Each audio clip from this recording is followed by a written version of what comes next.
Hello, everybody. This is another episode of a special episode of Fridays with Davares with Jish. And the topic that we have selected is a very current topic, and it figured in the World Homeopathy Day celebrations in Delhi, integrative medicine, and how homeopathy and homeopaths can play their part. So, what we will cover during the next 15 20 minutes is we will try to understand the concept of integrated or integrative medicine, know why it is important for the homeopathic practitioner in today's time, realize the challenges faced by us in its practice, operationalize the steps needed for its fuller implementation, and understand the role of publications, especially JISH, which it has been playing in the process. The concept of integrated medicine is not very new. In fact, in 2001, the BMJ had carried an article on integrated medicine, and the definition which has been given is very instructive. Integrated medicine has a larger meaning and mission, its focus being on health and healing rather than disease and treatment. It views patients as whole people with minds and spirits as well as bodies, and includes these dimensions into diagnosis and treatment. It also involves patients and doctors working to maintain health by paying attention to lifestyle factors such as diet, exercise, quality of rest and sleep, and the nature of relationships. I think all of you will agree that the definition that has been given is running very close to what homeopathy is expected to do and what Dr. Dhaure and the ICR has been propagating from a long time. So let us paraphrase what we have just read. So the characteristics include: it views patients as a whole. Integrative medicine views patients as a whole. And as a whole, the spirit, the body, the mind, all these are included in the dimensions of diagnosis and treatment. Health and healing is the focus. Patients and doctors are working together to maintain health. It is not a unidirectional effort. And holistic attention to all the factors which are responsible for maintaining health and causing disease. These are focused upon.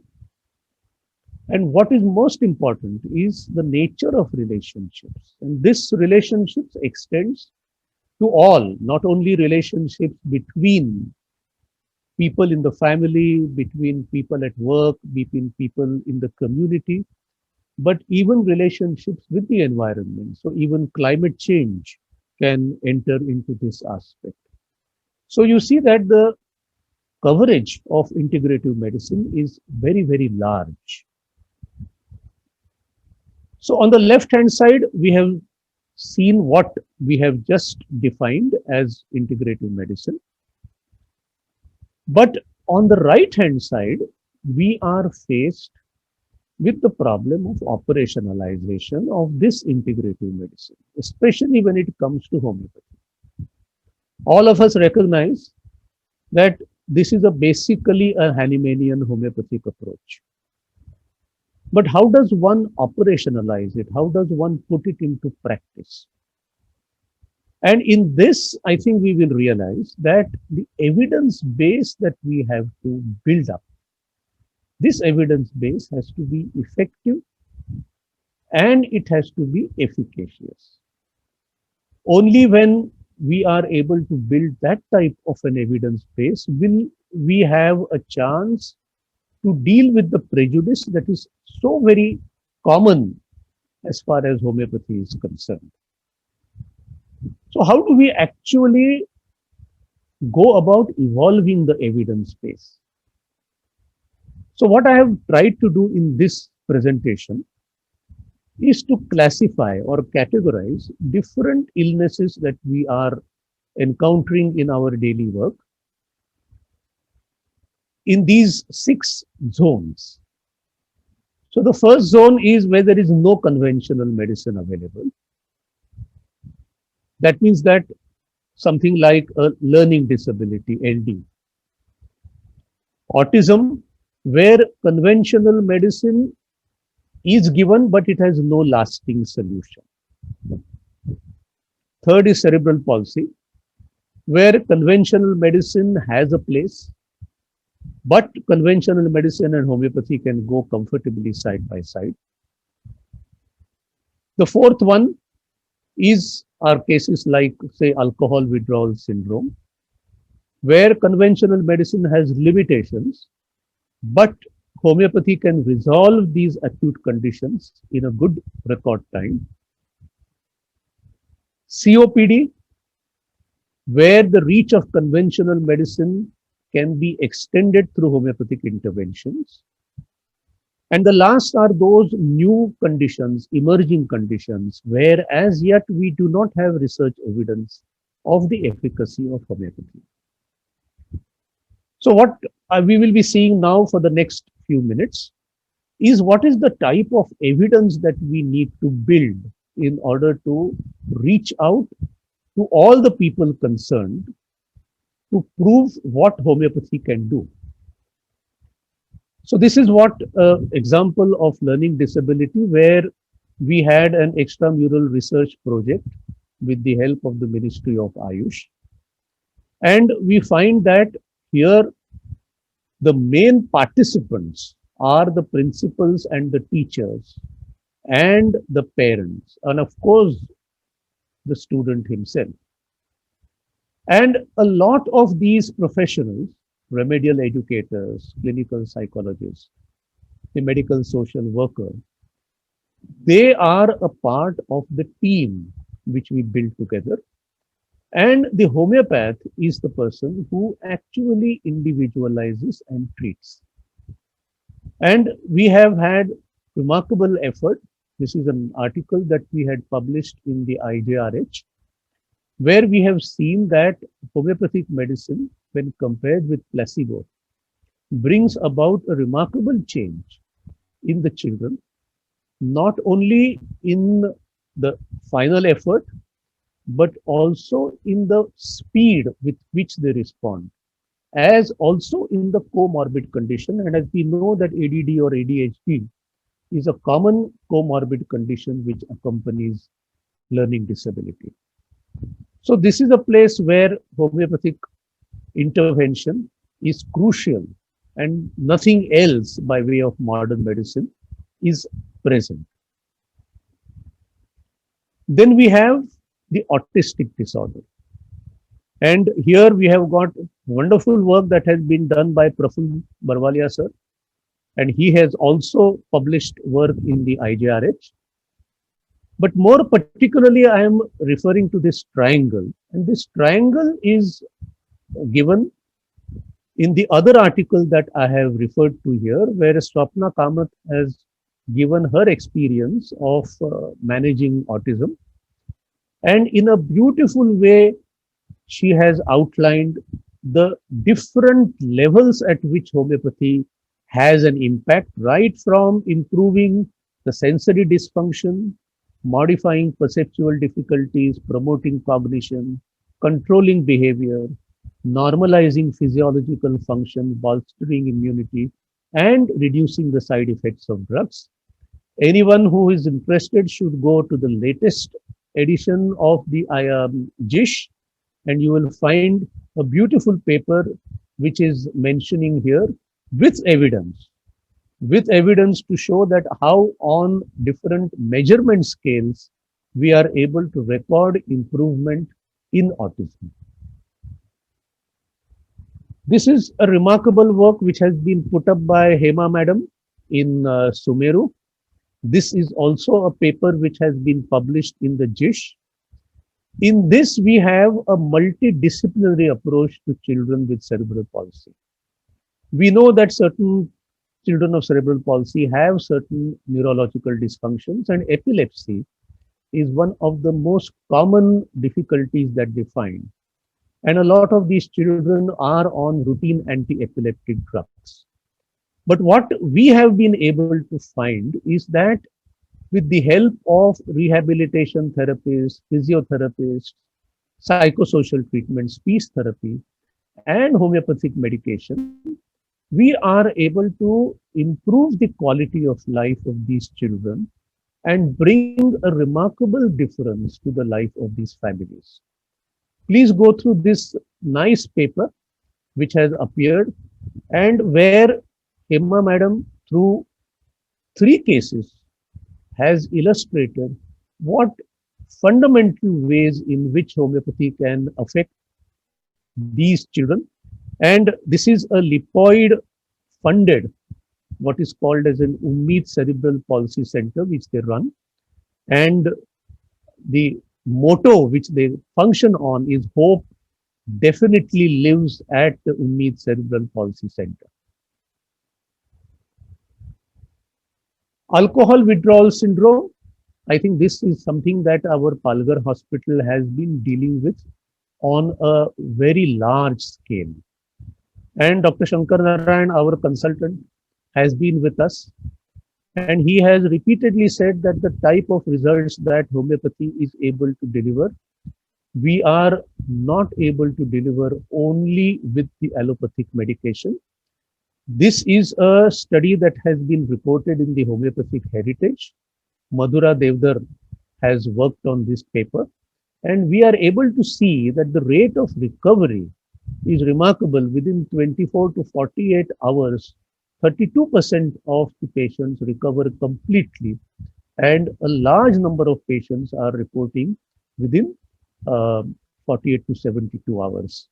So this is something that is remarkable. This is the study which has been published in the homeopathic heritage, a very important study, and Madhura Devdar had conducted this when she was a medical officer with us. So we now come to another clinical situation like COPD, where we know that conventional medicine has a role to play. However, what can homeopathy do? And this is what we have shown very clearly. Our pulmonology department of Palghar Hospital, which is a center of excellence, and Dr. Bipin Jain and Dr. Bhavik have been running this department. And in this study, which has been published in the Asian Journal of Homeopathy, it is clearly shown how the introduction of homeopathy can improve the quality of life in patients with COPD. So we are able to see both on the physical scale, the psychological scale, and on the social scale, how tremendous change we are able to bring about. There is another aspect of the treatment of COPD, especially in acute conditions. I'm not presenting the case, but I'm just illustrating to you in what manner evidence has to be gathered and has to be documented in order to prove what homeopathy can do. So here is an acute case of acute asthma, which has been presented. The patient has taken allopathic treatment and Rotahellar has come to the hospital. We found that the SpO2 has dipped to 85 and respiratory rate is 36. So there is an acute respiratory distress. And over the period of time when the patient has been in the IPD, we are able to chart with great accuracy the manner in which the SpO2 has climbed, where oxygen has got stopped, and further we can add the point at which homeopathic medicine has been administered.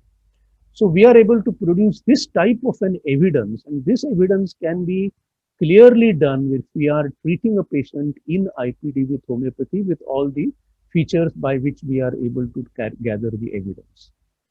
So this is a case where both homeopathy and conventional medicine can work together in order to improve the lifestyle of the patient. And the last aspect is where we do not have research evidence for the efficacy of homeopathy.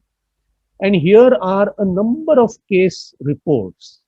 And we have in JISH, we have in the last couple of years, we have done a lot of case reports, case on malnutrition, which Dr. Sujata Goda and the team has done.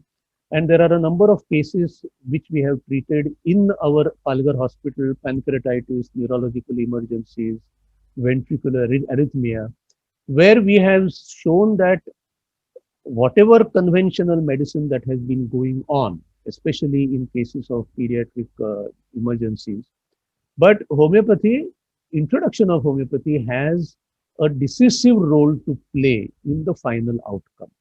And we welcome these types of cases because it is these types of case material, if we are able to publish, we are able to make a real impact on the profession elsewhere. So there are a lot of barriers which we have to cross. It is not an easy process. It's a slow process.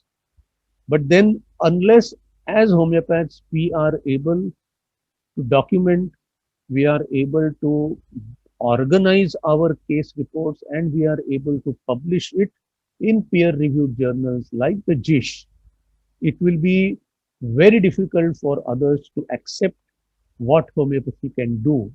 And this is especially so in these COVID times when all of us have been having a huge number of patients whom we are treating. But the type of publication that we must come out with, that is alone, which is what is going to prove the efficacy of homeopathy. So to conclude, integrative medicine is an upcoming field. The government of India is wanting to install it in a lot of our hospitals. And therefore, as practitioners of homeopathy, we have a role to play in this entirely new field, but we have to have a proper conceptual orientation to it. We have to operationalize our whole effort. We will be able to open up the professional mind to new possibilities of health and healing. You will see how, where we have never imagined that patients can be helped, homeopathy can help, say in patients of cerebral palsy, in patients of learning disability, in quality of life. I think the latest JISH issue has also got an improvement of quality of life in patients of dialysis, which Dr. Kapse and Dr. Mehvish have done. So I think that a whole new world where homeopathy can act is open to us. It needs a multidisciplinary approach. It needs a team approach. It needs each professional to understand how each discipline is contributing to the overall welfare of the patient. And it does require a very sound and unprejudiced evidence base. Only then we can accept it without fear or favor. So please try to work together and please try to publish in a good peer-reviewed journal. And I am sure that JISH will welcome all your efforts. Thank you.